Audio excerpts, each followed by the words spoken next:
So yun guys, usap-usapan nga ngayon sa social media, no, ang bagong baby lion na idadagdag sa mga koleksyon na nasa loob ng Manila Zoo.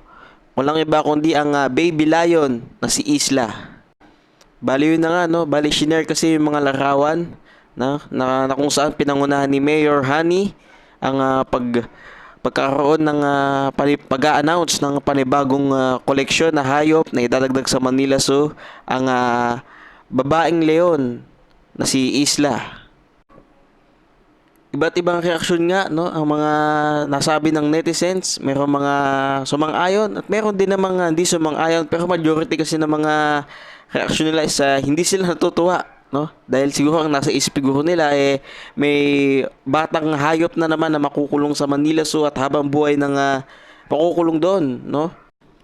Tatandaan nga natin, no, nitong mga nakakaang buwan, maraming netizens ang nakapansin na ang mga hayop sa Manila Zoo nito lang nagtrending, especially sa TikTok, no. May mga video na nakita nila yung mga hayop sa Manila Zoo parang walang gana, hindi masaya, no, parang very depressing yung dating ng mga nakakulong na hayop. Ito lang ang mga nakakaang buwan, no. At yun na nga, kasunod nga nito, itong ang bagong leon na ilalagay sa Manila Zoo.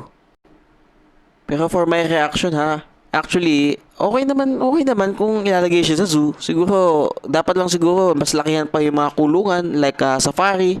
Kasi hindi naman lahat ng kulungan sa Manila Zoo. Ewan ko lang yung kulungan ngayon ng lion doon kung maluwag.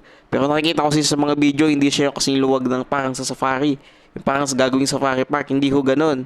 Kaya nga, inaano nga ng mga netizens, gusto nila, sabi, wag na lang daw ikulong, ihayaan na lang daw sa wild. Wala naman tayong magagawa. Syempre, zoo yun. Talagang, syempre, sa zoo may hayop.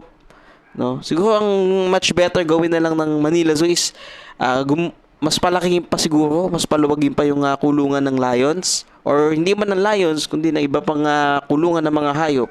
No? So, yun lang guys. Anong masasabi niyo dito guys? No? Especially sa mga laging nagpupunta sa Manila Zoo, no? Okay ba na makita natin to na doon alagaan habang buhay etong babaeng baby lion na si Isla? Yun lang guys.